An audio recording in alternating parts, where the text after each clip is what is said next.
Hi everyone, I'm Professor Andy Gunawardena, and I'm thrilled to dive into the fascinating world of probabilistic models with you today. Let's jump right in and explore together. Supervised learning and unsupervised learning, two powerful techniques in machine learning. With supervised learning, we start with labeled data, like categories or numbers, and the model learns to predict based on past examples.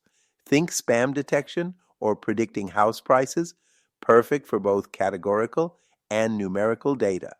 In unsupervised learning, we let the data speak for itself.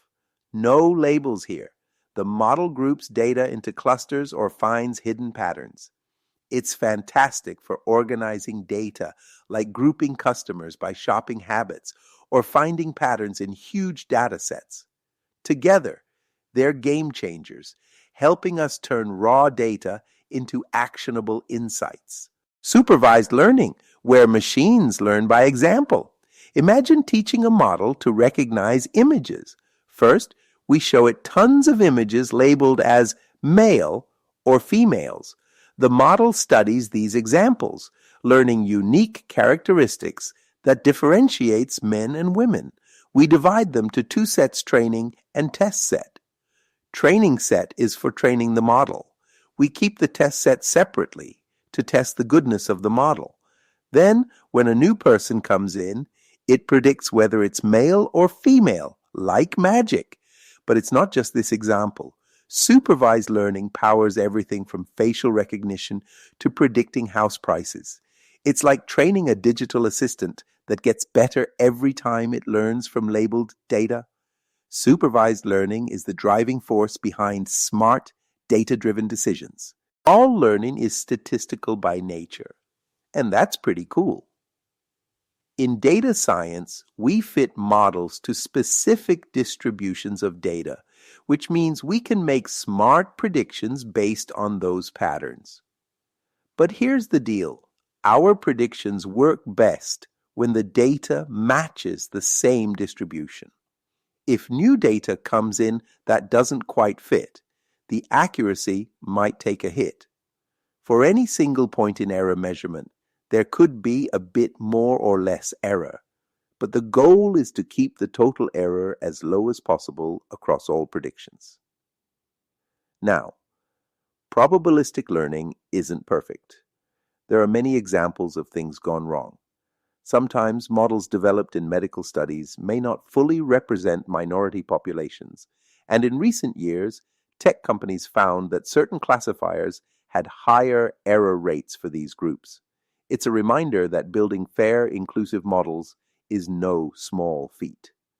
But with care and attention, we can create systems that serve everyone better. So, let's dive into a specific example and see what happened.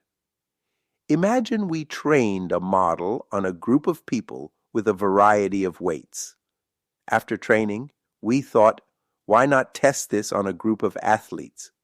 But surprisingly, the model's predictions for the athletes' weights were way off. So what went wrong? Here's the catch. In our training data, people weighing over 250 pounds were a small group. Their errors, or residuals, didn't have much impact on the average squared residual, which is our way of measuring model accuracy. So the model ended up over or underestimating weights above 200 pounds. From a common sense perspective, it makes sense, right? The model just hasn't seen enough weights over 200 pounds to predict accurately for athletes, most of whom might be over that threshold. Training a classifier? Let's dive in with some easy steps. First up, we gather a big set of data.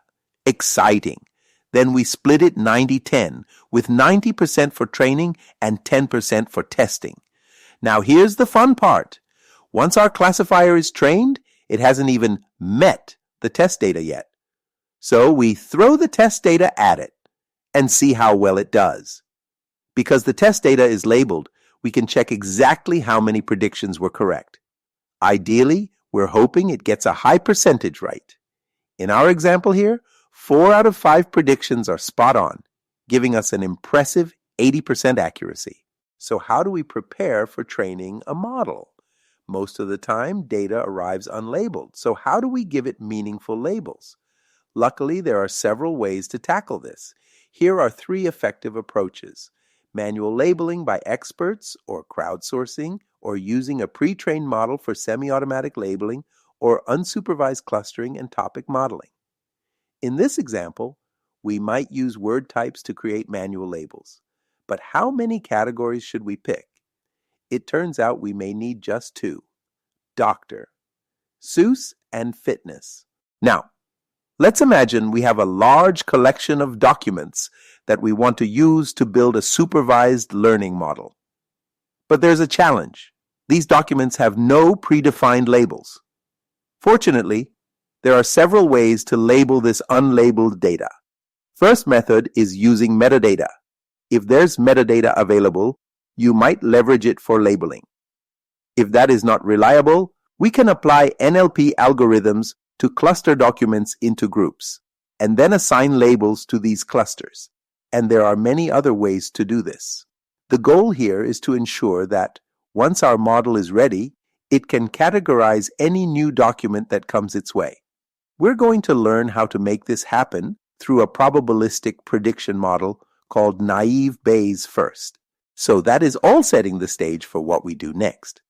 Next, we will look at some examples and actual code samples to see how we can implement this. I will see you later.